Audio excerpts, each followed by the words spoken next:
Senhor? Cumprimento a todos com a paz do Senhor. Quantos estão felizes hoje? Escolha uma pessoa bonita do seu lado e dê um sorriso para ela. Se não tiver ninguém bonito aí, pode olhar para mim e sorrir, ok? Os que trouxeram a Bíblia sem perda de tempo, abram-na comigo agora, no livro dos Atos dos Apóstolos. Atos, capítulo de número 10, a partir do primeiro versículo.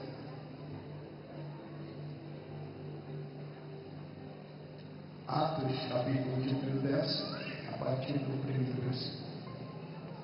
É um prazer voltar à igreja. E parece que a cada quarta-feira que chegamos aqui, o público é maior. Eu acredito que daqui a alguns dias vai ter muito mais gente ainda, porque a palavra de Deus vai crescendo em nós e vai abrindo o desejo de conhecer Deus. Os que estão sentados, eu convido a estarem de pé e reverência à palavra. Só fique sentado quem tiver um bebezinho no colo ou quem for paralítico. Não, melhor, os paralíticos já levantem em nome de Jesus. Atos 10 está escrito assim: morava em Cesareia Marítima um homem de nome Cornélio, centurião da corte chamada italiana, piedoso, temente a Deus com toda a sua casa, e fazia muitas esmolas ao povo, e de contínuo orava a Deus. Esse homem observou claramente durante uma visão cerca da hora 9 do dia, um anjo de Deus que se aproximou dele e lhe disse: Cornélio. E este, fixando nele os olhos e possuído de temor, perguntou: que é, Senhor? E o anjo lhe disse: as tuas orações e as tuas esmolas subiram para a memória diante de Deus. Agora envia mensageiros a Jope e manda chamar a Simão, que tem por sobrenome Pedro. Ele está hospedado com Simão, o curtidor, cuja residência está situada à beira-mar. E logo que se retirou o anjo que lhe falava, chamou a dois dos seus domésticos e a um soldado piedoso que estava ao seu serviço, e havendo-lhes contado tudo, enviou-os a Jope. No dia seguinte, indo eles de caminho e estando já perto da cidade, subiu Pedro ao eirado por volta da hora sexta a fim de orar. Estando com fome, quis comer, mas enquanto lhe preparavam a comida, sobreveio-lhe um êxtase. Então viu o céu aberto e desceu um objeto como se fosse um grande lençol, o qual era baixado à terra pelas quatro pontas, contendo toda sorte de quadrúpedes, répteis da terra e aves do céu.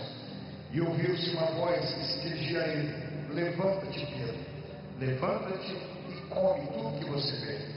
Mas Pedro replicou: de modo nenhum, Senhor, porque jamais comi coisa alguma comum e imunda. A segunda vez a voz lhe falou: ao que Deus purificou, não consideres comum. Sucedeu isso por 3 vezes, e logo aquele objeto foi recolhido ao céu. Fecha a Bíblia, coloque no banco, coloque na cadeira, pegue na mão da pessoa mais perfumada do seu lado agora. Atravesse os corredores, isso, atravesse a faixa de casa, pegue na mão da pessoa que está do seu outro lado, faça isso aqui em cima da galeria também. Glória a Deus. Aperte a mão do irmão que está do seu lado com carinho até ele falar aleluia. Pentecostal que não faz barulho está com defeito de fabricação. Feche seus olhos, vamos orar mais uma vez. Pai, eu te glorifico. Te glorifico porque o Senhor é o Deus que abre portas. Eu não conhecia essa igreja algumas semanas atrás e de repente eu me sinto membro dessa igreja.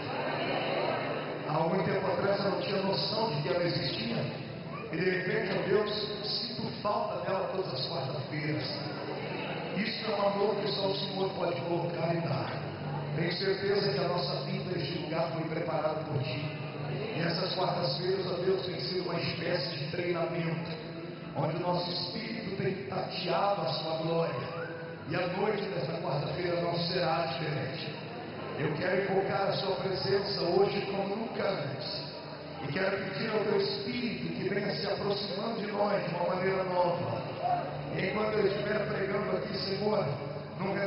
dessa igreja ao redor dela, um raio de 5 quilômetros quadrados, onde houver um demônio alojado agora, eu dou a esses demônios alguns segundos para desaparecerem de dentro do Ribeirão, porque se não subirem, serão queimados pelo poder da glória de Deus que descerá sobre esse lugar. O segundo pedido a Deus continua sendo um pedido de atrevimento espiritual.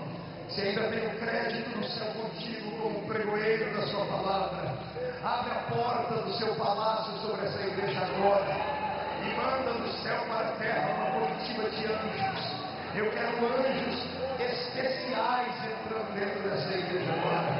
Quero anjos com brasas de fogo na mão, que eles comecem a esparramar essas brasas aqui entre nós, e que onde houver um crente batizado com o Espírito Santo, que o Senhor renove a alma do meu irmão e da minha irmã, que possamos nós sermos incendiados pela chama do seu poder e entendermos que sem a sua presença não dá para viver. Pai, tu não precisas da minha ajuda para nada aqui. Tu és onipotente. Então mostra o poder da sua onipotência em nome de Jesus Cristo. Amém. Tome o seu assento, por gentileza.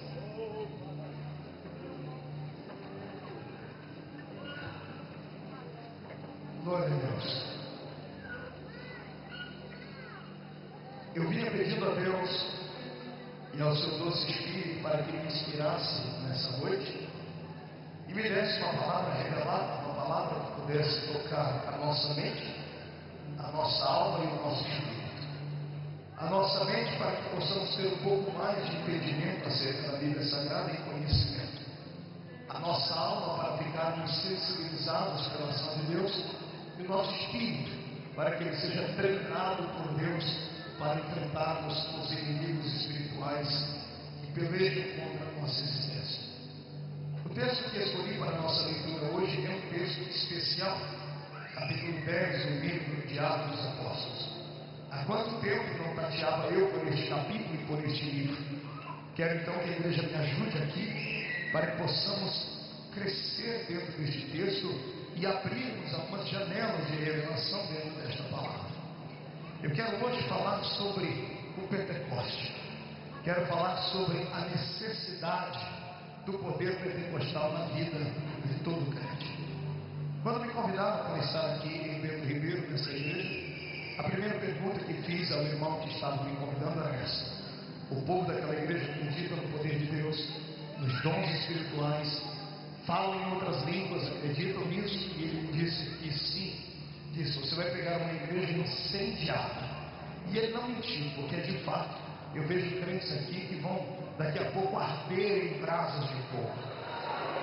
Somos pentecostais por natureza, uma natureza que o Senhor tem nos dado.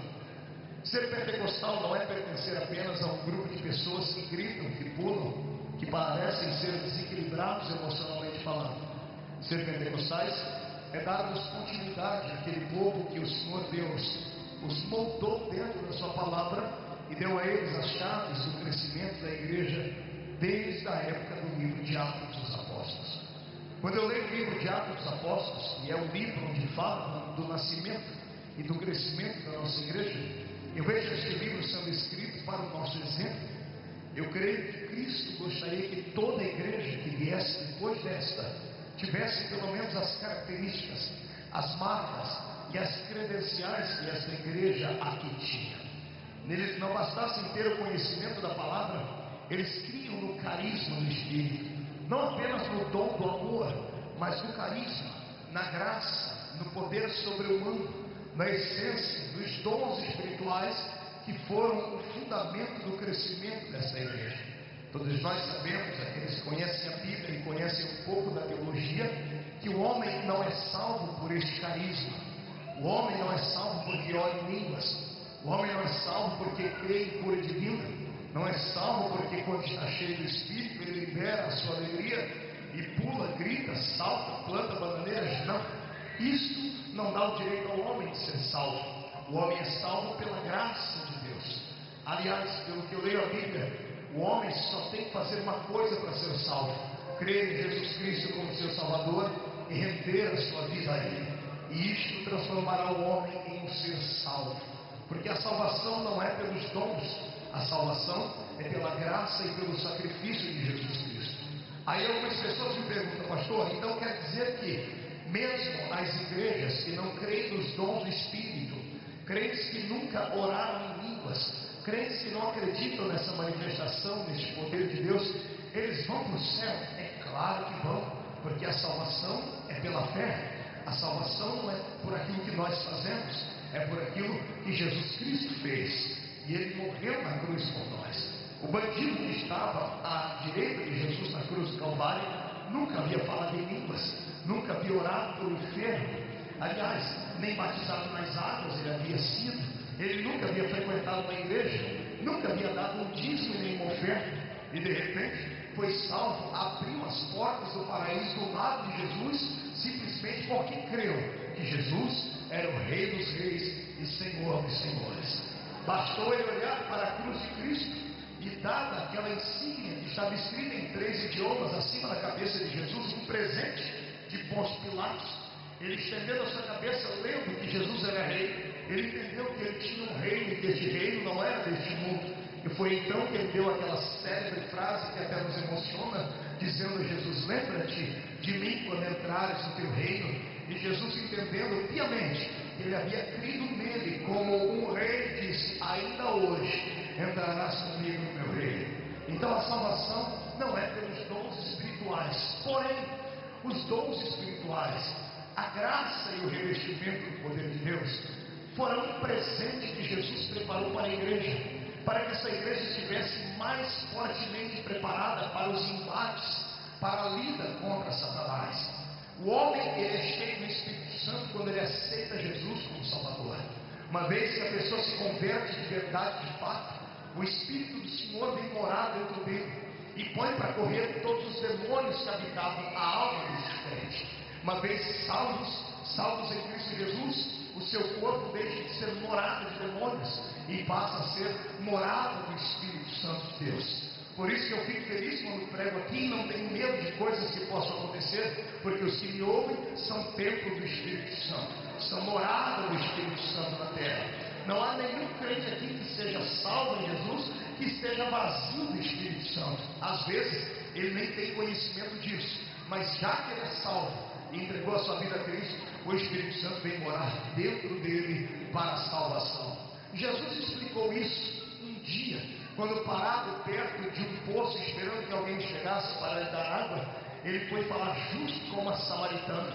Havia uma discussão entre os judeus e os samaritanos, uma guerra centenária, e os samaritanos e os judeus não mantinham comunhão uns com os outros. E de repente eu vejo meu Jesus pedindo água àquela mulher, e quando ele pede água àquela mulher, sabendo ela que ele, pela roupa que usava, o cinto que cobria o seu corpo, vendo que ele era um judeu, ela disse assim: como sendo tu judeu, pede a mim água para beber? E Jesus então olhou para ela e disse assim: ah, mulher, se tu soubesses quem é que te pede água, você é quem me pediria água, porque a água que eu tenho para dar é maior do que a água que você pode me oferecer. A água que eu tenho para dar, quem experimenta dela nunca mais volta a ter sede, porque faz dentro do ser humano nascer uma fonte que jorra para a vida eterna. Jesus estava falando que no primeiro contato que o homem tem com o Espírito Santo na salvação, nasce dentro do homem uma fonte que jorra para a vida eterna. Olhe para a pessoa do seu lado e diga para ele: tu és salvo? Não, pergunte com um pouquinho mais de ênfase: tu és salvo? Diga: tem certeza da salvação? Então aponte o dedo assim para o peito da pessoa. Diga: então aí dentro existe uma fonte de água cristalina que salta para a vida eterna. Quem crê nisso, dê um grito de glória a Deus. Agora diga para o seu irmão: aperte o cinto, porque vamos decolar. 3 capítulos depois dessa história de Jesus com a mulher de Samaria, Jesus está no diálogo com seus discípulos. E eu fico imaginando que os discípulos, os 12 que estavam presentes de Jesus, estavam ali agora. Alguns estavam bicudos, outros estavam meio acabrunhados. Por quê, pastor? Porque 3 capítulos antes, alguns momentos antes, eles viram Jesus oferecer a uma mulher uma água que jorraria de dentro dela e nasceria uma fonte dentro daquela mulher. Eu imagino que Jesus, sentado perto de uma fogueira, assando um peixe, conversando com seus discípulos, percebeu que eles estavam em dó menor, percebeu que eles estavam meio entristecidos, meio fechados, e ele, como sendo Deus, observou e entendeu o porquê daquilo. Eu imagino Jesus ouvindo da boca deles: Jesus, nós andamos do seu lado todos os dias, nós caminhamos contigo léguas e léguas, nossos pés chegam a ficar rachados de tanto caminhar, e o Senhor nunca prometeu nos dar dessa água. E para aquela mulher que não te conhece, o Senhor disse que além de dar água para ela, ia nascer dentro dela uma fonte. Eu penso em Jesus dando uma gargalhada, um sorriso folgado, dizendo: filhos, isto é para ela que nunca me conheceu. A fonte só nasce dentro daquele que está tendo o primeiro contato comigo. Vocês não, vocês já estão comigo há muito tempo, vocês já têm a fonte dentro de vocês, vocês nem sabem disso. Agora para vocês eu tenho uma outra promessa. Para quem nunca me conheceu, eu prometo nascer dentro dele uma fonte. Mas para vocês que me conhecem, eu prometo que do vosso interior não vai ser apenas uma fonte, vai nascer rios de água viva. Rios de água viva. E a Bíblia diz, apontando para o versículo abaixo, e dizia ele isto acerca do Espírito Santo que eles haveriam de receber. Então diga comigo assim: fonte.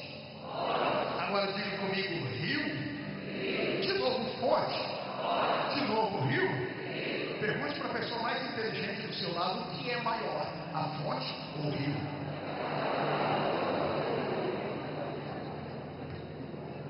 Agora eu vou fazer a pergunta para vocês todos: o que é maior, a fonte ou o rio? E aí? Os inteligentes à minha direita. Temos uma divisão: fonte e rio. À minha esquerda, alguns falaram fonte e rio. E aqui no meio? Lá em cima tem gente: fonte ou rio? Então olha para cá. Embora o rio pareça, o rio seja imensamente maior na amplitude física, não existe rio se não houver uma fonte. Uma vez, pregando pelos Estados Unidos da América, passei pelo estado de Missouri, e desde criança assistindo aqueles filmes antigos, aqueles desenhos antigos, eu me lembro quando se falava do grande rio Mississippi, e eu tive a oportunidade de conhecer a nascente do rio Mississippi, e eu fiquei encantado. A nascente do grande rio Mississippi se dá em cima de uma rocha, perto de uma montanha. Há uma cavidade aberta na rocha, e quando você passa por ali, há sempre umidade. A água não jorra torrencialmente, ela escorre gotinhas por gotinhas, mais incessantemente. Escorrendo por aquela rocha, ela faz um rego de água no meio da terra, e a terra ali é fofa e úmida, e um pequeno ribeirozinho nasce. Descendo por alguns metros abaixo, você vai passar entre arbustos, e de repente, quando você sai do meio dos arbustos, você olha e vê aquela imensidão que é o rio Mississippi. Olhando aquilo, eu entendi o que Jesus estava falando entre o capítulo 4 e o capítulo 7 do Evangelho de João, que aqui eu citei para vocês. A fonte é apenas o princípio. A fonte pode ser pequenina, porém ela é inesgotável. A fonte do rio Mississippi, ela é pequenina, sai do meio de uma cavidade, ela sai meio que tímida, mas depois de centenas e centenas de anos, rodando água ali, vomitando aquela água, se transformou em um rio tão grande, e ao redor daquele rio existem árvores frondosas, plantas que vivem ao redor e peixes que vivem dali. Tudo isso porque existe uma fonte. O dia que eu estava começando a entender sobre o poder do Pentecoste com Deus, o Senhor me deu esta visão. Todos os crentes, lavados e remidos no sangue de Jesus, de todas as denominações, quer sejam elas pentecostais, neopentecostais, tradicionais, anglicanas e assim por diante, que tem a Bíblia como regra de fé, que tem Jesus como seu Salvador, que não adoram imagens e seguem pelo menos o princípio da santidade, todos eles são salvos em Jesus. Todos eles têm uma fonte dentro deles. A diferença é que alguns crentes, depois de conhecerem Jesus, querem mais. A diferença é que algumas pessoas, depois de caminharem ao lado de Jesus por muitos e muitos anos, acabam ficando com mais fome, com mais desejo, e deixam essa fonte crescer. e a fonte acaba virando um grande rio, um rio de águas caudulentas. O que acontece com algumas denominações é que eles não têm coragem de deixar a fonte crescer e fazem barricadas ao redor da fonte. Olha outra coisa que eu descobri: se você pegar uma fonte de água que jorra, que sai de algum lugar como esse, sai do subterrâneo da terra, e como esta cavidade do rio Mississippi, ela sai do alto, cerca de uns 2 metros de altura, e ela escorre por ali. Se você conseguisse fazer uma barricada ao redor daquilo, e fosse muito maior, uma barricada de pelo menos 3 metros, e a água chegasse ao nível de tapar a fonte, a própria pressão do peso da água não deixaria mais a fonte crescer, porque a água do lado de fora faria uma pressão contrária, e a água que estava dentro da rocha não jorraria para fora. A água só jorra da fonte quando ela tem liberdade e não tem bloqueios. Trazendo isso para o mundo espiritual, o que acontece com alguns crentes e algumas denominações é exatamente isso. Depois que nasce dentro deles a fonte da salvação, eles fazem uma barricada ao redor deles, e a água vai crescendo até o ponto de ser esgotada, porque há uma pressão contrária, há uma barricada que prende a liberação da presença do Espírito Santo. Diferente de quando eu entro em uma igreja pentecostal ou neopentecostal, cujas barreiras foram arrancadas, cuja barricada já não existe. É por isso que entre nós é muito possível acontecer de um grande rio começar a fluir do nosso interior da noite para o dia. É o que vai começar a acontecer aqui em Bento Ribeiro, e é o que vai acontecer com algumas pessoas que estão no nosso meio, creem no poder pentecostal, mas ainda não sentiram essa efusão. Você crê que existem pessoas aqui que gostam das nossas línguas estranhas, que falam, que acreditam, que pulam e cantam conosco, mas ainda não tiveram uma experiência profunda com o Espírito Santo? É somente este o motivo. Eles têm a fonte, mas a fonte está sendo bloqueada. A minha oração nessa noite é que Deus envie anjos poderosos aqui. Não se assuste, não me chame de louco, não me chame de herético. Eu vou pedir, pastores, para Deus mandar hoje aqui uns anjos alterofilistas, para arrancarem essas barricadas que prendem a sua fonte. Eu quero que a sua fonte se transforme em um rio tão grande, que não somente você navegue por ele, mas a sua casa venha navegar neste rio, que o seu bairro venha conhecer este poder. Escute, o poder pentecostal não é apenas uma manifestação de esquizofrenia. O poder pentecostal, esta alegria, essas línguas estranhas que falamos, esses saltos e pulos que damos, não são reações psicossomáticas do cérebro, produzidas por enzimas que estão alicerçadas na nossa mente, trazidas por muito cansaço e esgotamento. Não, o poder pentecostal é um poder que faz entre nós uma questão de sermos sobreviventes. Aqueles que conhecerem o poder pleno do Espírito Santo hoje, não voltarão para sua casa andando mais, voltarão voando nas asas do Espírito do Senhor e terão autoridade plena. Quando o homem conhece o Espírito Santo na salvação, o Espírito Santo entra aqui. Bote a mão aqui, eu diga aqui. Diga o sermão, a fonte nasce aqui. Não olha para mim, diga aqui. Diga, salvo que sou, tem o Espírito Santo aqui, dentro de mim para a salvação. Diga agora, se eu quebrar a barricada, se eu tirar os bloqueios, eu não terei o Espírito Santo apenas aqui dentro. Agora olha para mim, diga, eu terei o Espírito Santo aqui, sobre mim, em forma de autoridade, em forma de revestimento. Quem acredita nisso, dê um grito de glória a Deus.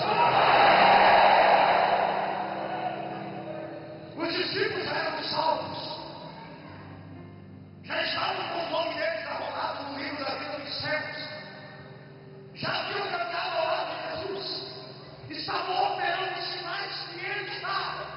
De repente um dia Jesus para, olha para eles assim: ei, vocês todos, que foi Jesus? Olhem para mim. Todos olharam para ele, Jesus fez assim sobre eles. Eles não entenderam. E ele disse: eis que eu sopro sobre vós o meu Espírito. Naquele momento eles começaram a caminhar com os pés em cima das águas, mas eram águas pelos arteiros. E Jesus queria que eles navegassem nos rios do Espírito. E para isso ele disse um dia: ficai em Jerusalém, até que do alto sejais revestidos de. Então existem duas maneiras do senhor ou a senhora terem o Espírito Santo, e quem escolhe é você. A primeira é uma obrigação, é uma questão de vida ou morte. A segunda é opcional. A primeira, você não pode você não fizer. A primeira, o ser humano, se não tiver, não vai para o céu. Você precisa ter o Espírito Santo dentro de você para a salvação. A fonte tem que estar aí. A segunda vai depender do seu desejo. Eu posso lhe dar um conselho, não posso lhe obrigar, mas posso lhe dar um conselho. Se eu fosse você, eu saía da terra seca onde tem caminhado. Eu pediria ao Espírito Santo para quebrar os bloqueios espirituais que tu tens acerca deste grande movimento que acontece na igreja. Se eu fosse você, eu pararia de ficar olhando com o olho seco, igual olho de saco, que olho de gente, para o seu irmão que quando ele fica cheio, ele dá um pulo no banco e fica todo assim se mexendo. Se eu fosse você, eu pararia de ficar reunido com aquela panelinha de gente que não entende de poder e acha que só porque passaram 62 anos em escola de teologia podem julgar as manifestações espirituais. Se eu fosse você, eu pararia de ficar com eles e cá para nós, entraria no meio desse povo aqui e deixaria Deus fazer uma obra nova na sua vida. Sabe, eu gostaria que hoje esse fogo que está dentro da minha alma se alastrasse sobre a sua e daqui a pouco acontecesse comigo o que aconteceu com Pedro quando ele foi pregar na casa de Cornélio. Eu vou pregar para você daqui a pouco o que foi que aconteceu. Antes, porém, deixe-me falar sobre esse poder pentecostal. O poder pentecostal não é um poder manipulado por homens. Nada tem a ver com manifestação humana. O homem pode soprar, o homem pode jogar paletó e nada acontecer. O vento que carecemos aqui é um princípio do poder do Espírito Santo. Eu não quero soprar sobre você, também não quero que meu paletó faça vento sobre você, mas eu quero que o Espírito do Senhor venha soprar sobre você hoje de uma maneira linda e poderosa. Agora, como eu estava pregando a princípio, dizendo como é uma questão de desejo, basta você querer ou não querer. Como eu disse, a segunda maneira de ter o Espírito Santo para dons, para orar em línguas, para ser um crente de guerra e de batalha, é uma opção sua. Sendo uma opção, é você que escolhe e delimita os limites do Espírito na sua vida. Você sabia disso, irmãos? É por isso que eu amo o Espírito Santo e o respeito. Ele é um gentleman, ele é um cavalheiro. Ele não vai além daquilo que você permite que ele ir. Ele não vai fazer além daquilo que você desejaria que ele fizesse. Ou seja,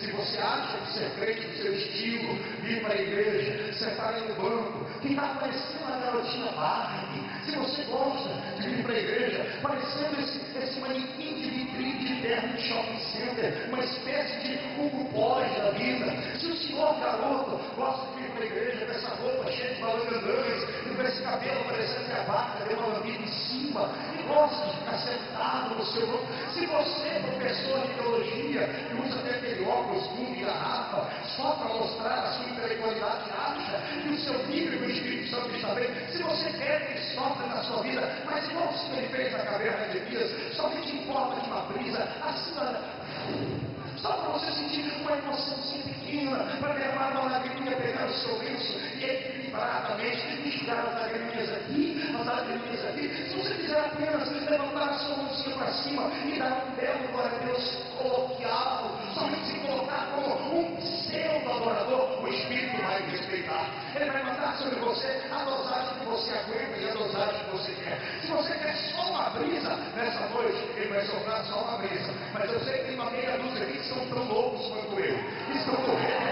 Escute, você que é correndo, por favor, em nome de Jesus, não desce, não se contente com uma brisa. Peça para ele soprar um furacão. Peça para ele mandar um tsunami aqui nesse lugar. Peça para ele arrancar desse banco e colocar de pé. Porque quanto mais cheio do Espírito fores, mais autoridade tu terás para libertar Satanás da porta. Ei, amado irmão em Cristo, ouça-me. Batalha espiritual não se vence com intelecto. Batalha espiritual não se vence com o muque. Batalha espiritual não se vence sabendo onde está ou onde não está o diabo. Batalha espiritual se vence no mundo do diabo. E para entrarmos no mundo dele, que é espiritual, temos que estar treinados no espírito. Satanás não respeita anel de formatura. Satanás não respeita anos de fábrica de teologia. Satanás não respeita roupa bonita. Satanás não respeita dinheiro. Satanás não respeita a posição social. Mas ele é obrigado a sair da frente de alguém que tem cheio de espírito. Alguém que pode construir essa casa.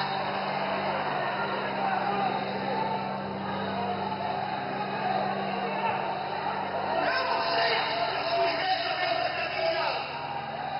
mas a minha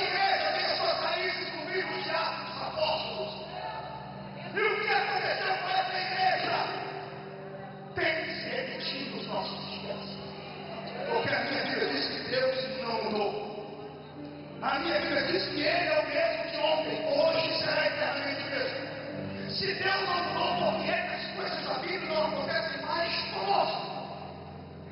Por que os milagres do Novo Testamento não nos acompanham? É isso que nós queremos descobrir hoje e tentarmos entender. Depois disso, você vai estar pronto para receber o seu milagre e tudo aquilo que você tem buscado. Primeiro, deixa eu dizer como foi que essa igreja nasceu. Ela nasceu pequenina, quase 120 pessoas. Estavam reunidos em um cenáculo. Cenáculo significa casa pequena, cômodo fechado. Havia uma festa em Jerusalém. E era uma festa das mais concorridas entre os judeus. Já era, nesta época, uma festa milenar. Sendo uma festa milenar, a minha Bíblia diz que havia 14 representatividades de nações debaixo do sol em Jerusalém naquele dia.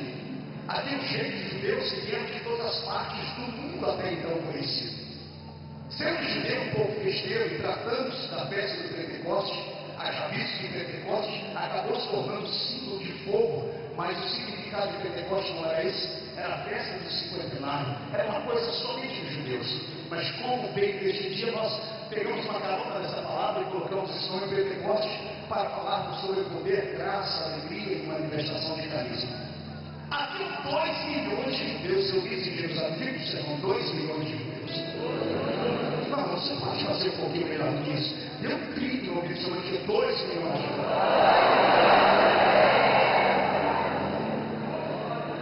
2 milhões não são 2, nem 20, nem 2 mil. 2 milhões é muita gente. Porque eles estavam em festa e todos os judeus falados vieram para ali. O judeu é barulhento por natureza. Se você ver 2 judeus conversando, você vai chamar a polícia, porque eles estão brigando. Imagine um dia de festa. 2 milhões de judeus. Gente cambiando, vendendo, comprando. Gente indo para o templo, pessoas orando nas ruas, pessoas, os publicanos fazendo as suas súplicas de joelhos, os fariseus com as mãos levantadas. Imagine você, gente, revendo gente, famílias todas saindo para o comércio no centro de Jerusalém. Era uma festa sem tamanho, muita gente fazendo barulho, gente cantando, gente dançando, gente olhando. O barulho de 2 milhões de pessoas conversando era imenso. Porém, a minha Bíblia diz que havia quase 120 homens e mulheres orando numa casa, e de repente veio do céu um som como de um vento forte e impetuoso, e encheu toda aquela casa. Eu quero abrir um parênteses e começar a explicar aqui, eu quero mastigar isso aqui com você. Veio do céu um som como de um vento. Aqui eu quero explicar para a igreja que o Espírito Santo não é um vento, mas vento é uma dos seus símbolos. Veio do céu com um barulho, porque som é barulho. Aqui eu já começo a entender por que é que eu sou barulhento e por que é que os pentecostais são barulhentos. Porque o Espírito que moldou a igreja chegou mostrando as suas credenciais, e uma delas é esse: não haja silêncio em vós. É por isso que Jesus tirou daquela outra igreja, a igreja caótica romana, desculpe, eu errei o nome. É por isso que Jesus tirou de uma missa. Porque lá dentro daquele lugar está lindo, triste, frio, ali você vê a imagem do seu Deus morto, crucificado. Não há vida, não há barulho, não há alegria, porque não há festa. É por isso que os amigos que não são evangélicos frequentam aqui dentro das minhas, às vezes se assustam com os nossos gritos, com os nossos pulos. E eu não sei se os vizinhos aqui já caçaram problema com esta igreja. Se não caçaram, se preparem que vão começar a causar muito mais pastor Carlos e o nobre pastor pequenino que está aqui, eu esqueci o nome dele. Se preparem, porque o barulho que essa igreja já faz, ela vai triplicar por 100. Porque o Senhor tem dito nessas campanhas que Ele vai incendiar essa igreja inteira. E quando todos forem cheios do Espírito Santo, vamos receber a primeira credencial dele: não haverá nudez no nosso meio. Está entendendo? Por isso nós somos barulhentos. Nós não somos barulhentos porque Deus é surdo, somos barulhentos porque todo mundo nosso é uma festa. Eu só acredito em festa quando há barulho. Algumas pessoas falam assim: mas os pentecostais não passam de meninos, são crianças. E graças a Deus por isso, graças a Deus. E nós não temos uma igreja cheia de velho, carrancudo, com a cara parecendo que comeu giló sem sal antes de vir para a gente. Não, aqui não tem ninguém com cara de delegado, somos meninos. Eu prefiro uma igreja cheia cheia de meninos avivados, do que uma igreja cheia de velhos que não sabem erguer a sua mão. Quando eu falo de velho aqui, me escute, me entenda bem. Não estou falando dos velhos crentes, eu estou falando dos crentes velhos. E pastor, tem diferença? Sim, como tem. Eu conheço o velho crente e o crente velho. O velho crente é uma bênção, está na igreja há muito tempo, mas o fogo que está dentro dele nunca se apagou. O corpo vai envelhecendo, mas você ora perto dele, você não ouve gemidos e línguas estranhas. Graças a Deus por este velho crente que está aí do seu lado. Agora duro, esse crente velho, ô raça miserável, vem pro mundo com essa boca de aço, segura aí, essa língua de ferro, esse queixo de concreto, e vem com esse olho sempre igual a de coruja. O corpo parece uma estátua do museu Madame Tussauds da França, não se mexe, não reage, não tem vida em si mesmo. E o pior é isso, quando termina o culto, pega a língua dele, que é do tamanho da minha gravata, e pega o pé para falar de todos aqueles que saltaram, pularam. E o pior é isso, o pior é que esse homem está muito tempo na igreja, essa mulher, e não crê nesse poder. Você vai argumentar com ele e diz: não, irmão, eu sou diferente de você, é que eu amadureci, sabe? Eu já fiz isso com você, mas agora eu estou maduro. E quando a gente é maduro, a gente usa mais a razão. Deixa eu dar um puxão de orelha, seu mentiroso de uma figa. O negócio não é que você amadureceu, não, é que você enferrujou mesmo. O negócio é que você deve ter entristecido o Espírito Santo e ele arrancou a alegria de dentro de você. Deve ter algum pecado escondido na sua alma e por isso você não consegue liberar a glória que está dentro de você. E se tiver isso, eu vou dar uma coisa para você pensar. Quando essa chama do Espírito for acesa entre nós, de fato, de verdade, não vai ser nenhuma coisa errada. Nada escondido permanecerá dentro dessa igreja. Eu profetizo que o fogo do Senhor vai começar a queimar demônios, vai começar a queimar filosofias humanistas, vai começar a jogar Satanás para fora deste lugar. E esta casa será um altar de graças e florescentes. Se tem alguém que acredita nisso, eu quero que você tire o pé do chão agora e dê um salto para cima dela.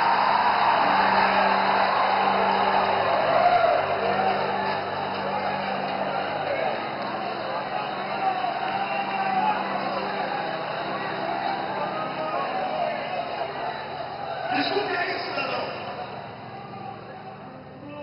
É que talvez o Espírito Santo que esteja dentro de você seja diferente do Espírito Santo que esteja dentro de mim. Porque veja que a Bíblia, no primeiro versículo da Bíblia que fala do Espírito Santo, já fala como seria a obra dele. Gênesis 1, versículo 2. A terra era sem forma e vazia, e o Espírito de Deus pairava sobre a face das águas. A palavra pairava no original é movia-se sobre a face das águas. A quanto belo sermão diga, ele movimentava-se. Diga, ele se movia. Não diga, quando não tinha homem para ele se mover, diga, ele se movia nas águas. Agora ele tem uma igreja para se movimentar. É por isso que eu me movimento, que eu salto, pulo, grito, canto, bandeira, dou grito de glória a Deus, expulso Satanás e ninguém tem nada a ver com isso. O Espírito que está dentro de mim é um Espírito de movimento e não deixa ele te pegar hoje. Eu te desafio, seu crente almofadinha. Eu te desafio, seu Mauricinho. Eu te desafio a hoje combinar o Espírito Santo a tomar conta da sua vida. E se você não receber o mesmo poder que eu recebi, eu caso a minha Bíblia e deixo de pregar este Evangelho. Você não foi feito para estar aqui dentro apenas como assistente de tudo. Nós entramos aqui dentro para adorar a Deus. E a adoração tem pergunta, a adoração tem que ter barulho, a adoração tem que ter expressão. Então deixa Deus te falar.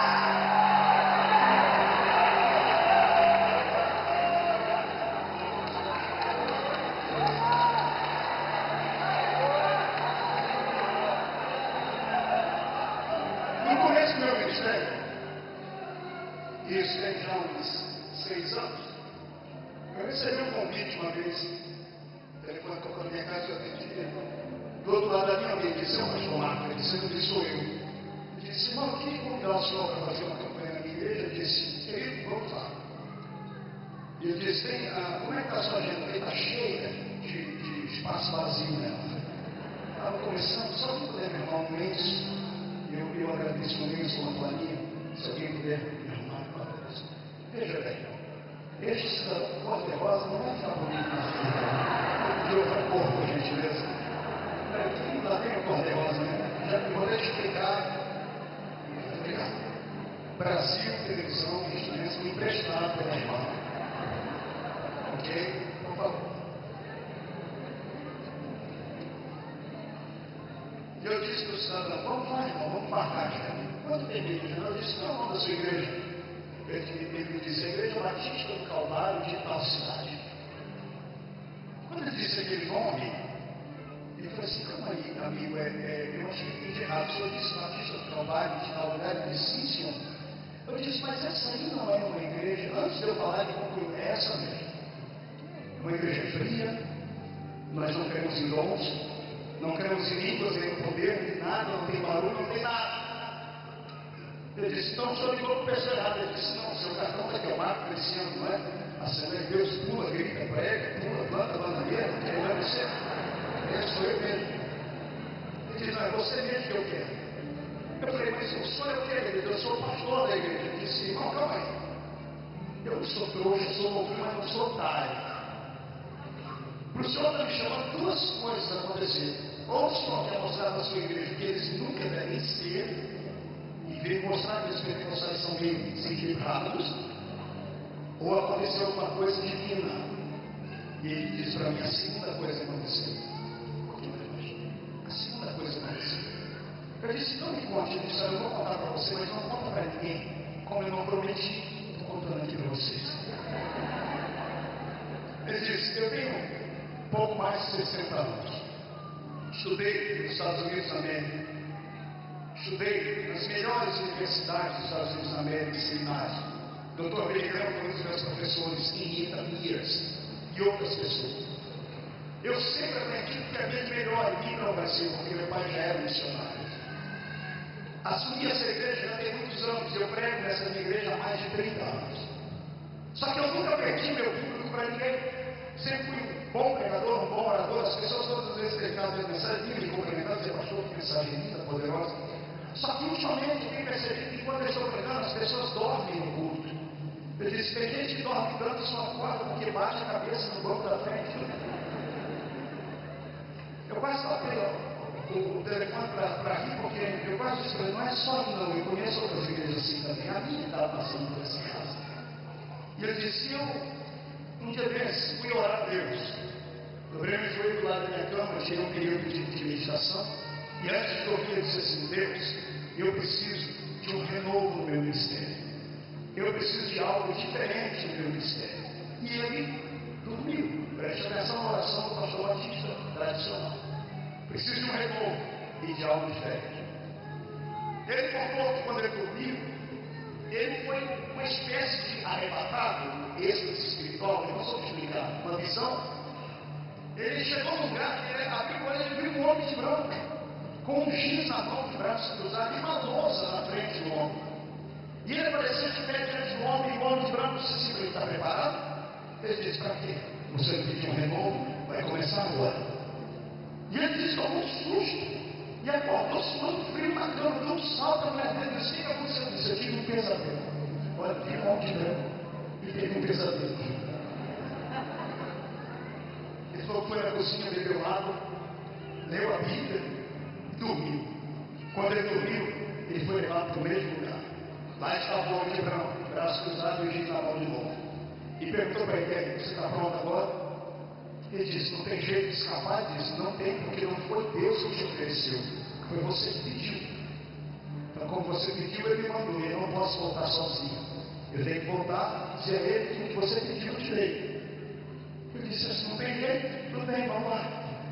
E o anjo falou para ele, senhor, eu vou começar a escrever algumas palavras, a sua primeira lição é essa. Eu escrevo e você vai soletrando as palavras que eu vou escrever. Ele, tudo bem.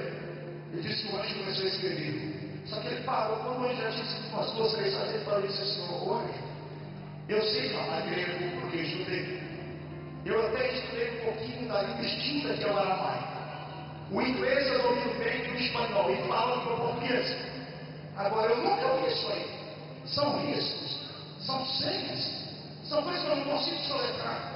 Ele disse que o anjo deu um sorriso assim, inesperado de você. Por isso eu vim, além de escrever, eu vou te ensinar a falar. Cada vez que eu vou falando, você vai repetir, ok? E ele, tudo bem, se você falar, eu repito. E o anjo começou a falar. E ele disse que ele começou a repetir o que o anjo falava. E foi repetindo. E quando ele abriu os olhos, ele estava sentado na cama dele, falando as línguas estranhas que os pentecostais falam. Ele disse que eu não parava mais de falar aquelas línguas. A mulher dele acordou e tapou a boca e correu para conseguir abrir a boca para falar com ela, só saía línguas estranhas, ele tapava a boca de novo. Ele não ficou a madrugada inteira, ele tirava a moedinha aqui, e depois que ele abriu a boca para falar qualquer coisa, saía línguas estranhas, ele segurava e dobrou o joelho, e mesmo disse: Deus, o que é isso? Eu disse: é o começo de um renovo na sua vida. Isso é o que está escrito em Atos dos Apóstolos, capítulo 2. Eu te dei o batismo do Espírito Santo. Ele ficou apavorado. Estava na igreja há muito tempo. E aí, o que foi que ele fez? Ligou para me contar para cá. Eu fiquei todo empolgado com essa história. Eu falei: poxa, que coisa linda. Jesus batizou com batista, dormindo no Espírito Santo. Fui eu pregar na igreja dele. Quando cheguei na igreja dele, estou percebendo que o culto continua frio, fraco, morno. E eu cheguei nele e me levou para a sala. Falei: pastor, mas o senhor falou que tinha recebido? Ele disse assim: eu não te contei a segunda história. Ele disse: o quê? Só eu recebi. Foi daí que eu não tive coragem de contar para ninguém. Eu disse: eu não contou porque ele disse: porque eu posso perder o emprego, posso ser expulso da igreja, quem vai cuidar de mim? E como eu estou com medo de contar para eles, eu trouxe você, porque qualquer coisa jogar por isso em você. Eu falei: então vamos embora. Aí eu fui pregar. Pense no assembleiano do pé roxo. Hoje eu só sou assembleiano roxo, mas já fui do pé roxo. Daqueles que não podia nada. Imagina eu pregando um culto de uma igreja batista, por exemplo, para umas mulheres, parecendo lá no culto de Natal. Aqueles homens de bermuda, aquelas barbonas assim, como o pastor. E meu Deus do céu, me deu uma missão de João Batista. Eu vou pegar tudo esse pecado. Naquela época, para mim, eu era lá no meio do mato, imagina. Nem televisão podia ter naquela época. Quando eu ia falar para ele, só falou: fale sobre o meu espírito. Você foi chamado aqui para ensinar sobre o Espírito Santo. Então eu pregava olhando para a parede. Quando eu pregava para cá, estava certo. Quando eu olhava para cá, eu me desequilibrava.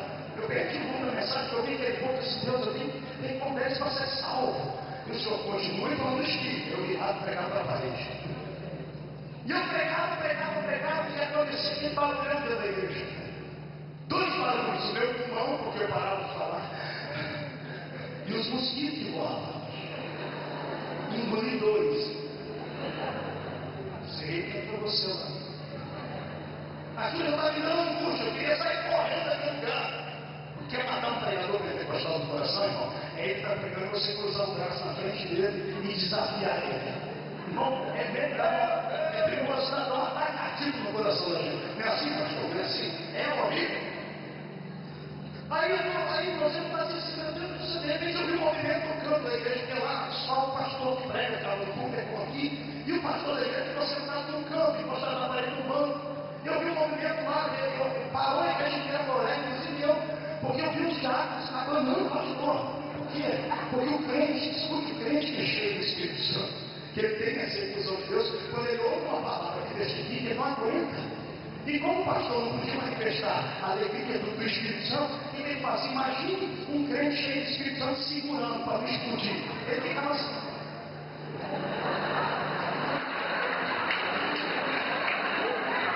Quando o Espírito chega, não dá para ser hoje. Se você nunca pulou, nem nunca dançou, nem nunca saltou, não critica esses que foram igreja. Você não sabe como é difícil. Quando o Espírito Santo entra, parece que vai explodir uma bomba atômica dentro da gente. A gente quer sair correndo da igreja. Tem alguém que está tendo essa experiência com Deus aí? Então dá um grito de glória. E os obreiros dele andando, ele pensando que estava passando mal. Deus, terminei de pregar vencido. Nada. Eu vejo aquele povo e eu disse: agora, Jesus fez fácil para chamar. Ele queria ter uma experiência nova com o Espírito Santo. E eu fiz. E levantou a primeira mulher. Nunca vou esquecer aquela abençoada. Que até hoje eu não consigo dizer se ela era uma bênção atribulada ou se ela era uma tribulação abençoada. Não consigo entender até hoje. Lá vem aquela mulher, velhinha, mas velhinha. Ela foi uma das pioneiras daquele trabalho. Aliás, o marido dela fundou aquela igreja. Então ela tinha mais de 70 e lá vai alguns anos. Ela veio para frente, com aquele rostinho fechado, bem vestida, como toda boa batista, com a sua Bíblia embaixo do braço. Ficou na minha frente, cruzou os braços, olhou para mim com aquele rosto parecendo um maracujá de abelha, murcho. Olhou para mim e disse assim: se existe tudo isso aí, eu quero ser a primeira a receber, tá bom? Mas ela não falou aqui na fé, ela falou aqui desafiando. Aqui vontade de quebrar o pescoço dela. Mas depois eu orar para Jesus ressuscitar. Tranquilo, eu sou louco. Atrás dela veio mais um monte de gente, porque como ela veio todo mundo. E aí tinha alguém tocar o teclado, como sempre, o rapaz tocando o teclado. E o pastor lá, passando mal no canto, perdido. E eu falei: Jesus, e agora? O senhor disse: você vai orar e descer e colocar a mão sobre eles. Aí eu briguei com ele. Não entendia nada de Bíblia, não tinha terminado o seminário ainda. Mas assim, a Bíblia diz para não colocar a mão precipitadamente. Não tinha nada a ver com o contexto da história. Eu estava argumentando com Deus. Eu não queria colocar a minha mão na cabeça de uma mulher toda cheia de maquiagem e de brilho, porque eu não aceitava aquilo. Me ensinaram na época, mas era errado. E o Senhor disse para mim: se você não põe a tua mão, eu ponho a minha. Só. Eu pedi para eles fechar os olhos e eu fiquei com os dois olhos abertos. Eu quero ver o que vai acontecer. Eu falei: vou orar 5 minutos, se não acontecer nada, eu saio pela tangente e ninguém nunca mais vai me ver. Começamos a orar. E quando começamos a orar, Deus teve misericórdia de nós. Aquela velhinha foi impactada. Deus começou a quebrar o coração dela. Ela começou a se abrir, começou a adorar a Deus, falando baixinho. De repente ela levantou as suas mãos e eu gritando igual um maluco, invocando Deus no nome de Jesus. Faz alguma coisa, fazendo aquela oração desesperada.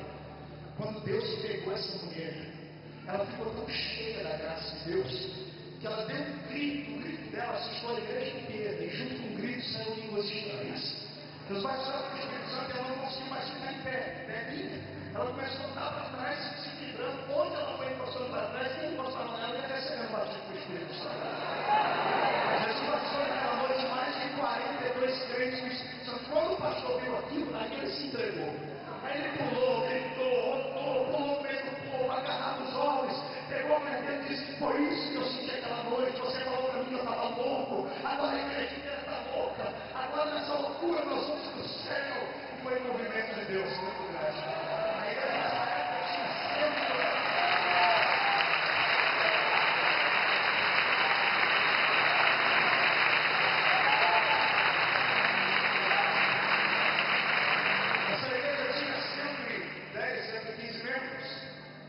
Alguns anos atrás eu voltei nela transformada numa catedral. Continua sendo a Igreja Batista do Calvário, renovada. E a chama do Espírito atua naquele lugar. Queridos, o poder do Espírito não é algo que seja longe de ti. O batismo do Espírito Santo deveria ser muito mais ensinado dentro das nossas igrejas, porque ele é a porta de entrada para os dons espirituais. Ninguém é batizado do Espírito Santo porque jejuou o dia todo e deixa de ser batizado do Espírito Santo porque não jejuou o dia nenhum. Ninguém é batizado do Espírito Santo porque não peca, e ninguém deixa de ser batizado do Espírito Santo porque antes de vir para o culto cometeu algum delito. O batismo do Espírito Santo é uma promessa. Sendo uma promessa, quem prometeu é fiel e justo para cumprir. Entre os atos por mais de 53 países do mundo, eu vi coisas que esses olhos aqui me trouxeram alegria sem tamanho. Eu já vi mulheres prostitutas, homossexuais, já vi debuns, pessoas feiticeiros, macumbeiros, ao entregarem a sua vida para Cristo diante do altar do Senhor, dobrarem seus joelhos numa administração como essa, levantarem as mãos para cima, orarem em outras línguas, porque isso é uma promessa. Deus essa noite quer te conduzir por essa promessa. Ele vai dizer que as línguas estranhas que Ele te deu não foram apenas um sinal, como nós pregamos. Nós, pastores pentecostais, temos dificuldade de tatear por esse mundo espiritual por causa disso. Alguns de nós chegam a ter a loucura de dizer aos crentes que não precisamos fazer barulho, nem temos que ficar orando em línguas a todos os momentos. Pegamos carona em um versículo isolado da Bíblia de Paulo, onde Paulo diz que temos que ter um culto racional, e o que fala em língua que tenha outro para interpretar amado. pode ser levado apenas por aquilo que está ali. Tem que se entender todo o projeto, toda a história, tudo que estava acontecendo ali. No mesmo Paulo que disse que quando só fala línguas, quando tem alguém para interpretar, disse no outro texto assim: olha, orai em espírito incessantemente. Orar em espírito não é como também nós às vezes aprendemos, quando a pessoa diz no público: irmãos, vamos orar em espírito, o crente abaixa a cabeça e fica orando em silêncio. Não, isso é orar com a mente, isso é orar em silêncio. A minha Bíblia diz que quem ora em espírito, ora de maneira ininteligível. Na verdade, diz a Bíblia, o espírito ora bem, mas o entendimento fica sem fruto. Orar em espírito não é você abaixar a cabeça e orar em silêncio. Orar em espírito é orar nas línguas espirituais que Jesus Cristo tem te dado. Amado, se você soubesse o poder que há nessas línguas enquanto oras, você não ficaria um segundo sem orá-las aqui dentro deste lugar. Até porque quem ora em línguas não fala aos homens, fala direto a Deus. O seu espírito fala direto com Deus. Eu costumo dizer que as línguas estranhas dadas por Jesus Cristo a nós é uma espécie de código que só Deus e aquele para quem Ele deu entende. Sabe a senha que você tem na sua internet? A senha do cartão de banco que ninguém consegue entender, só você sabe porque só você criou. Assim são as línguas que Jesus Cristo te deu. Quando você ora em línguas estranhas, pode vir os demônios que conhecem todos os idiomas do planeta Terra sentar do seu lado. Enquanto você fala uma palavra, eles pegam um dicionário desse tamanho com todos os dialetos do mundo e ficam procurando um por um. Quando um demônio diz: olha, eu já sei o que significa essa primeira palavra que ele disse, você já orou mais de 100 na frente dessas, eles jamais vão entender. Agora, quando tu fala em línguas, aquele que está em cima, lá no céu, assentado no alto e grande trono, inclina o ouvido assim: filho, pode cochichar comigo porque eu estou entendendo tudo. E daqui a pouco eu mando para você a resposta da sua oração. Se você é batizado com o Espírito Santo, aprenda a usar as línguas que Jesus Cristo te deu. E não se assuste quando a partir de amanhã você encontrar algum membro da igreja congregacional, de qualquer igreja que seja de reunido, na esquina da rua, se preparando para ir para o trabalho, dentro do carro, esperando o semáforo abrir, a pessoa dando um murro na direção, vermelho, igual pimentão, falando um monte de coisa rápida. Fique tranquilo, o sermão não está louco. Se você vê a irmã que trabalha com você lá naquela empresa amanhã, chorando, fazendo serviço, ela chorando, balbuciando palavras que você não entende, por favor, não chame nenhum médico de novo, não mande ela para uma casa de noite, nem amarre ela com camisa de força. Não, ela estará possuída pela glória do Espírito, estará exercitando o dom que Deus deu a ela, e está para nascer um demônio do inferno capaz de apagar essa chama que Jesus colocou dentro do seu coração. Eu convido essa igreja agora a liberar a graça que está dentro dela. E se tem alguma crente batizada com o Espírito Santo aqui, por favor, dê uma rajada de glória.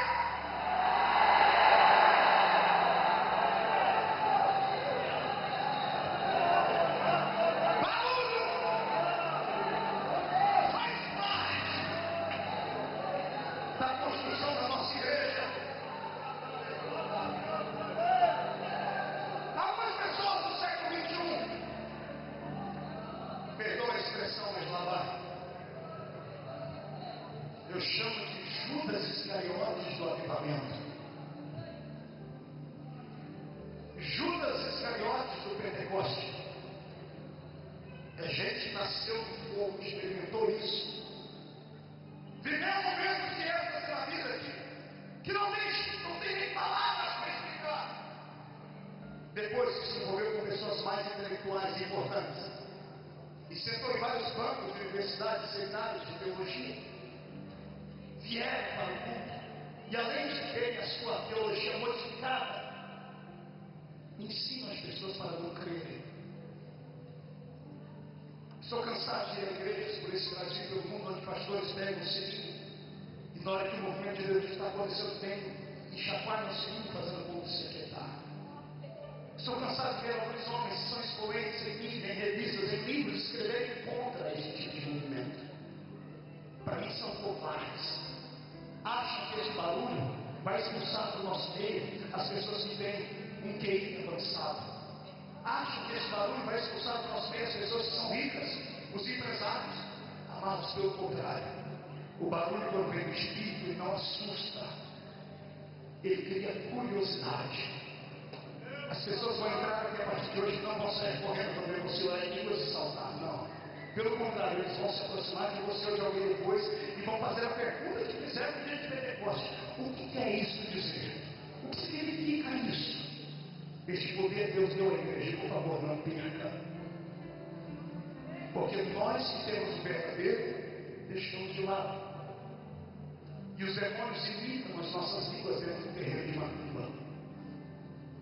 Satanás pega um culto cristão, como é o nosso puro e santificado, e leva para dentro de um terreno de banda. Imita o nosso culto lá, e às vezes com mais fidelidade do que nós. Porque lá as pessoas se entregam e se rendem. Deus te deu dons. Use-os em nome de Jesus. Se você está cheio do Espírito Santo e tem concepção disso na sua mente, a partir de hoje milagres vão acontecer na sua vida, sem que você precise fazer hora extra na igreja dos outros. Você não vai precisar mais sair daqui e fazer hora extra na igreja de ninguém. Não vai precisar mais pegar o telefone e ligar para o profeta que está lá no Japão para ele orar por você. Não. Porque se você está cheio do Espírito Santo, todos os demais espíritos que mandavam na sua vida de enfermidade, de pobreza, de tristeza, eles vão ter que sair para dar lugar ao Espírito Santo. Está entendendo isso? A lei da física diz que dois corpos não podem ocupar o mesmo lugar no espaço. Eu uso essa mesma forma para o mundo espiritual. Dois espíritos que se contrapõem não podem ficar no mesmo corpo. Ou você está cheio do espírito de enfermidade, ou você está cheio do Espírito de Deus. Ou você está cheio de incredulidade, ou você está cheio do Espírito de Deus. É você que escolhe. Se você optar pelo Espírito Santo, se prepare, porque o Espírito Santo vai entrar dentro da sua vida hoje com uma vassoura piaçada. Vai fazer uma limpeza na sua vida, na sua alma, a partir de hoje. Deus trará visões aos seus olhos. Levante a mão porque estou profetizando. A partir de hoje, haverá uma liberação de dons espirituais entre os crentes que estão me ouvindo, que será tão grande o mover de Deus na sua vida, que pessoas começarão a te seguir, pessoas começarão a ligar para a sua casa para ouvir uma oração sua. Eu profetizo em nome de Jesus Cristo, que se o próprio diabo esquecer que é diabo e entrar em um culto aqui dentro dessa igreja, vai acabar dando glória a Deus junto com a gente, porque a graça do Deus está aqui. Seja valente.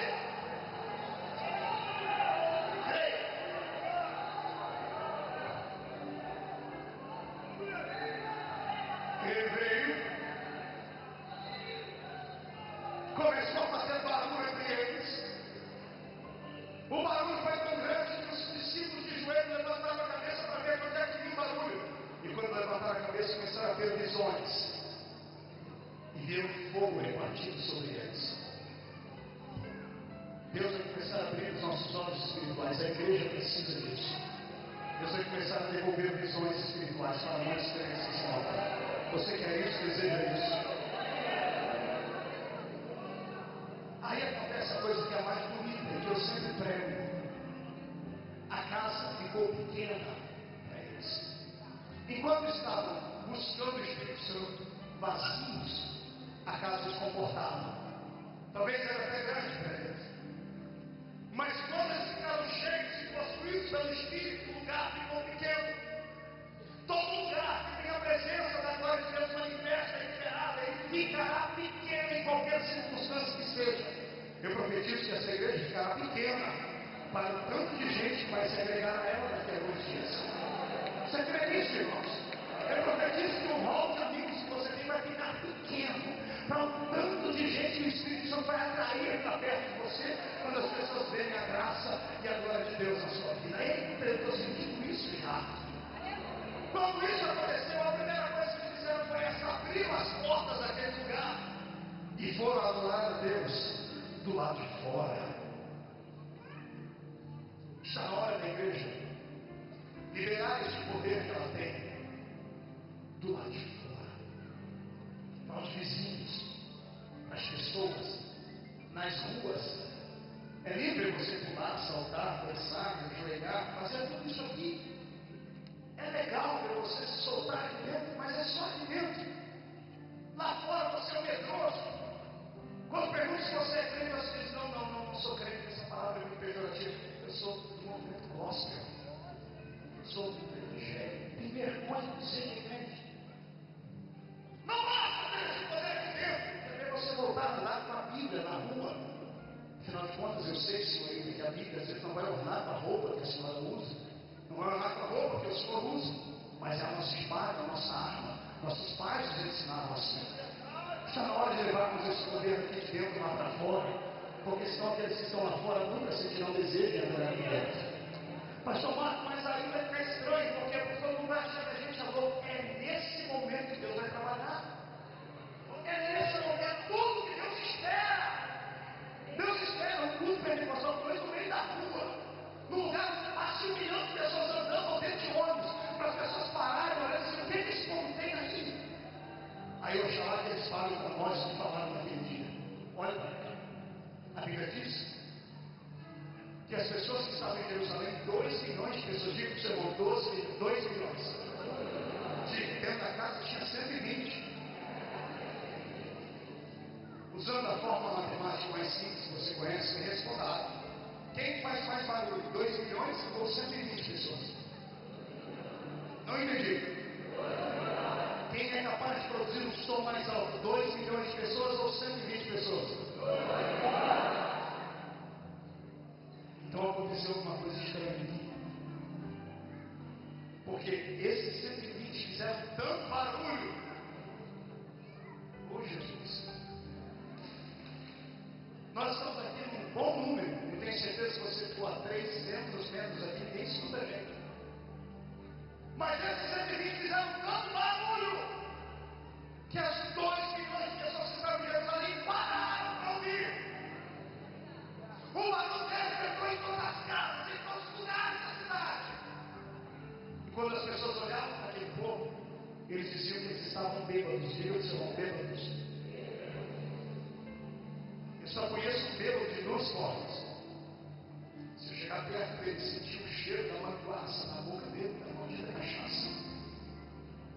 Ou se eu ver um homem que parece ser equilibrado, ou uma mulher que parece ser equilibrada, rindo à toa, cambaleando, caindo no chão, dando pulo sem que ninguém esteja pulando, fazendo alguma coisa anormal. E é aqui que eu pego uma carona para dizer aos meus irmãos que nos chamam de loucos, que quando vê um pequenino de Deus saltar, pular, gritar, ignora, tem nojo. Quando eu vejo alguns companheiros meus de ministério pregarem contra isso, falando os crentes pararam, falando que isso é falta de ensino, falando que isso é falta de respeito, dá vontade de passar briga e confusão com eles, porque não é nada disso. É que quando o poder do Espírito vem sobre alguém na sua totalidade, o Espírito toma conta da pessoa. E quando o Espírito Santo toma conta da pessoa, porque a pessoa deixou, o Espírito de Deus é como uma criança. Ele gosta de festa. Ele gosta de alegria. Desde que o mundo é mundo, gritos, aplausos, saltos e danças são sinais de alegria.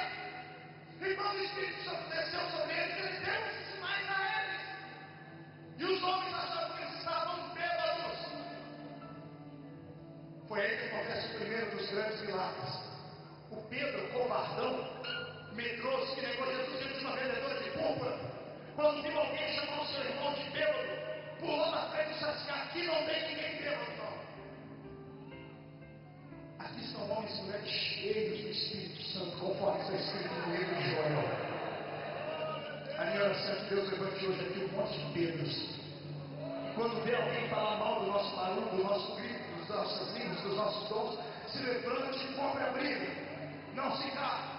Chega um dia que você diz assim: na minha igreja não tem nenhum louco, não. Louco é você que não conhece o poder que eu tenho. E se algum ímpio que não é crente vier chamar você de fanático, diga para ele: fanático é você. E quando o seu time vai lá para o campo de bola e você vai lá para o estádio e vê 22 homens jogando com a perna rapada atrás de uma bolinha desse tamanho, e a bola bate no gol contrário, você quer matar, quer se jogar, quer chorar, quer fazer de tudo, e quando o seu time vence, você quer sair dando beijo em todos os homens. Isso é fanatismo. Quando eu estou dentro da igreja, eu não pulo por causa disso. Eu pulo porque o nosso time nunca perdeu nada. Nosso time nunca se vitória. Eu quero que você ame esse poder pentecostal. Ame! Existem 3 tipos de pentecostais aqui dentro. Um deles é você. Existe um pentecostal que vive na teoria do Pentecoste.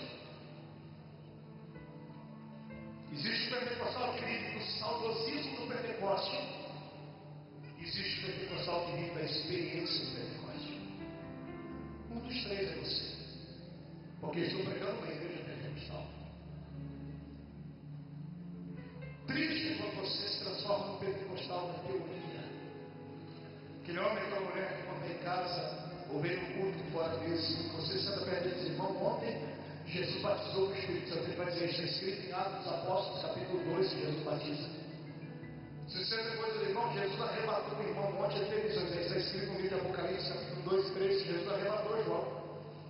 Irmão, ontem o paralítico andou, está escrito em João, capítulo 4, que ele fez o paralítico andar.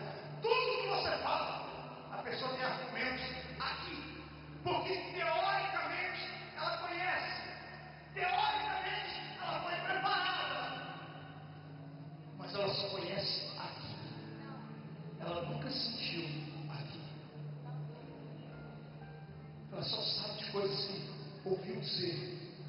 Chega de você divertir lendas. Chega de você ler a Bíblia Sagrada e achar bonitinhas histórias e falar: poxa, que bom foi aquele tempo. Está na hora de ver os dias semelhantes aqui. Chega de conhecer apenas o testemunho dos outros. Está na hora de você ter a sua própria experiência. Está na hora de você conhecer o seu Pentecoste. Está na hora de você ser um novo Pedro, um novo Paulo, um novo João.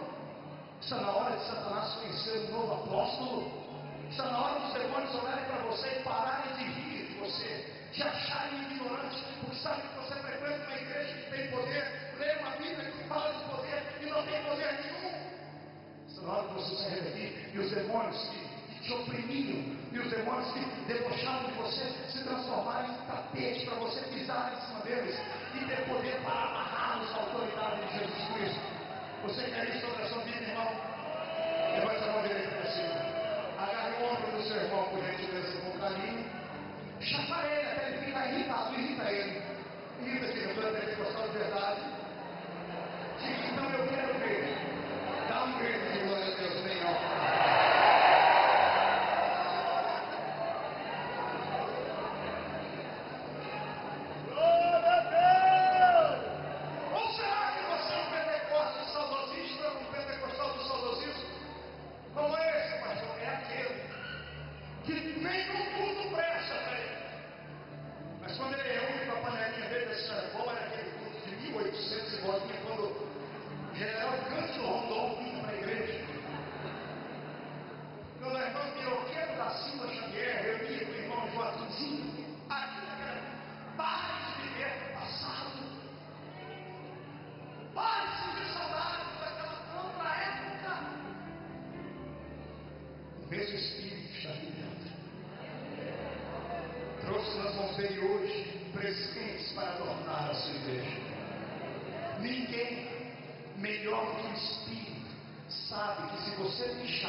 Vai te levar para um nível espiritual muito grande. Escute, o poder do Pentecoste é como uma escala de escola.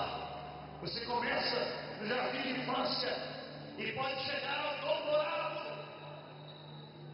Em que nível está você?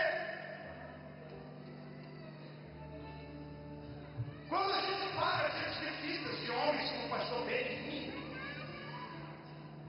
quando a gente ouve histórias de Moody, John Wesley, Charles Finney, quando a gente ouve falar de Kathryn Kuhlman, Aimee, quando a gente ouve falar de João Daniel, a gente se emociona. Por quê?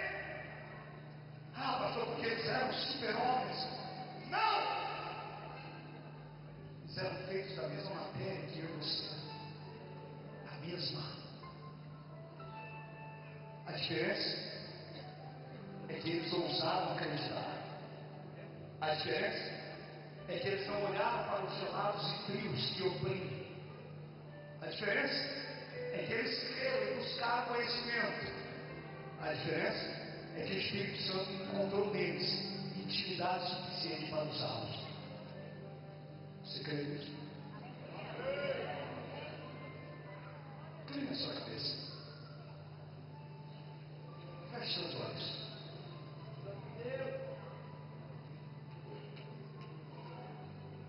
Meio Espírito. Santo Espírito. Minhas palavras são apenas um vale de ossos secos. Tem estrutura. Mas se tu não vieres sobre elas, eu vou terminar essa reunião do jeito que nós começamos, apenas com expectativas. Mas se é verdade que estou pregando aqui, se um homem liberar o seu espírito, desejar, tiver fome de ti, o Senhor pode usar, revela-te agora para este homem, para esta mulher. Pega este jovem agora, transmuta ele. Pega essa mulher agora, leva ela para um nível tão grande, graça, que ela salte nesta terra para encontrar os milagres que estão espreitando. Eu quero sentir a tua presença aqui dentro agora. Vem, vem, Espírito.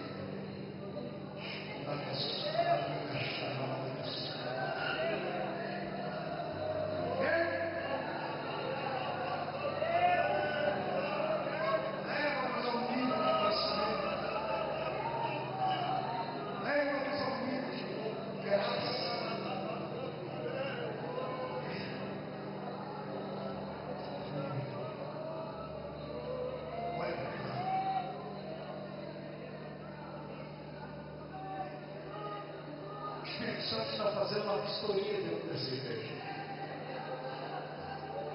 Está passando entre os bancos dessa congregação,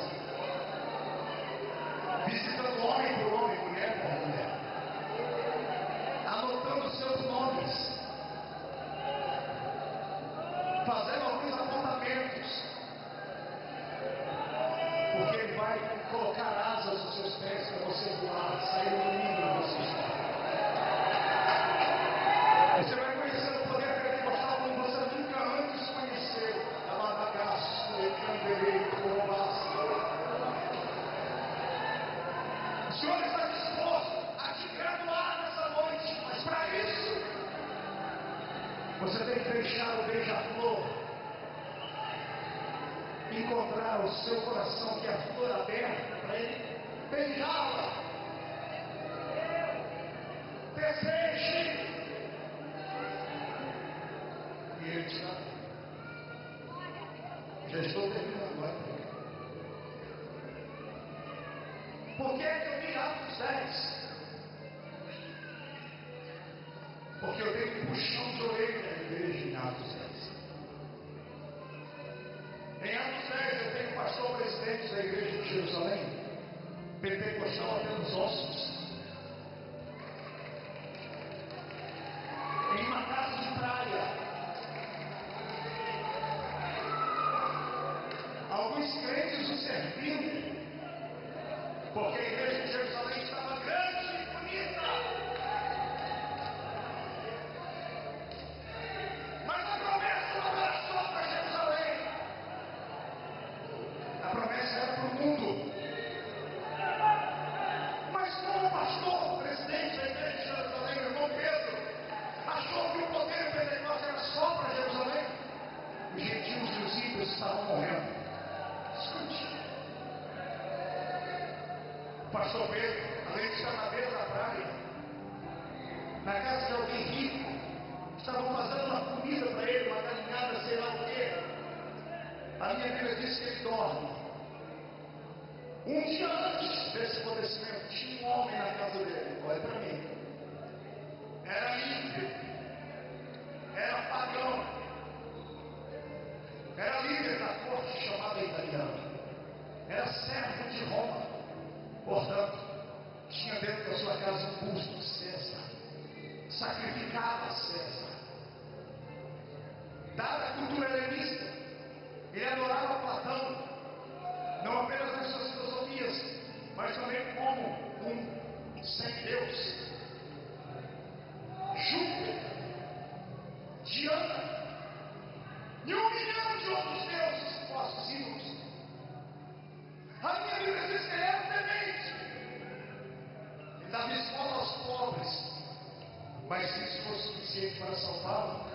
Deus deveria deixar de levar. A Bíblia diz que Deus teve pena dele. Um anjo procurou ele de noite. Abriu os olhos dele e disse assim: Cornélio, as suas orações, as suas esmolas têm vindo direto a Deus. E o mandato de Deus para vocês: manda chamar Pedro. Deus deu um endereço. Cornélio na porta, pega 2 empregados e um soldado e fala: vá para Pedro, chame esse homem e traga ele aqui a qualquer custo. 40 quilômetros de Cesareia Marítima até Jerusalém, no trote do cavalo, mais de um dia de viagem. Olha para mim. Aqui eu começo a descobrir uma coisa que eu não queria que acontecesse. Enquanto a igreja está à beira da praia, tomando seu sol, desfrutando da comunhão de uma Irmandade Santa, desfrutando da gordura das ovelhas, enquanto a igreja é rica, bela e tem estrutura e está se trancando, existe gente perdida e pagã que gostaria de ter aquilo que nós temos, mas não sabem qual é o caminho verdadeiro, não sabem como encontrar a verdade. E aí a minha Bíblia diz que um ímpio, um pagão, tem visão. E eu me assusto, por quê? Porque a igreja que nós temos tem dificuldade em ter visões. Temos 2 histórias, as Cornélias de Pedro. Quando isso acontece com Cornélio, quando os cavalos dele chegam na casa de Pedro, onde Pedro estava, Pedro tinha acabado de dormir e ele tive um sonho, um êxtase. Ele viu um lençol que desceu do céu, um monte de pedaços de carne no lençol, com animais que ele jamais comeria. E a voz de Deus fala com ele: Pedro, come o que você vê na toalha. E Pedro diz assim: não como, Senhor. Olha o paradoxo. O ímpio que não conhecia Deus teve uma visão e obedeceu ela na hora. O anjo disse: manda procurar Pedro. E alguém foi procurar. Aí Deus chega diante de Pedro e diz: Pedro, come. Pedro diz: não como, porque eu sou santo.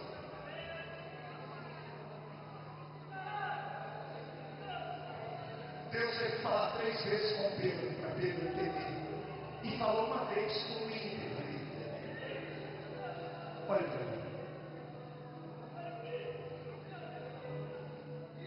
O Espírito de Deus não é o monopólio dessa igreja. O poder pentecostal não é monopólio de homens. Deus ama essa igreja, como ama as grandes denominações que têm essa difusão do Espírito. Só que Deus vai dizer que se nós não propagarmos essa chama, Ele vai nos deixar num canto e vai acender essa chama onde a gente jamais imaginou que acenderia. Se nós não fizermos isso, o Senhor vai entrar em lugares onde nós não temos coragem de entrar, e vai dar. Porque esse dom é um dom lindo e majestoso e maravilhoso. Se você não crê nesse poder pentecostal, tudo bem, Deus vai passar a régua e vai dizer: tudo bem, eu tentei. Mas não fique se sentir humilhado quando amanhã você vem entrar aqui por essa porta da igreja, o ex-traficante, o ex-drogado. E da noite para o dia, ele saiu dos bancos e veio para esse público pregar num lugar onde foi feito para você. E você tem que ficar sentado e ver o novo convertido, orar em línguas, profetizar, curar os enfermos,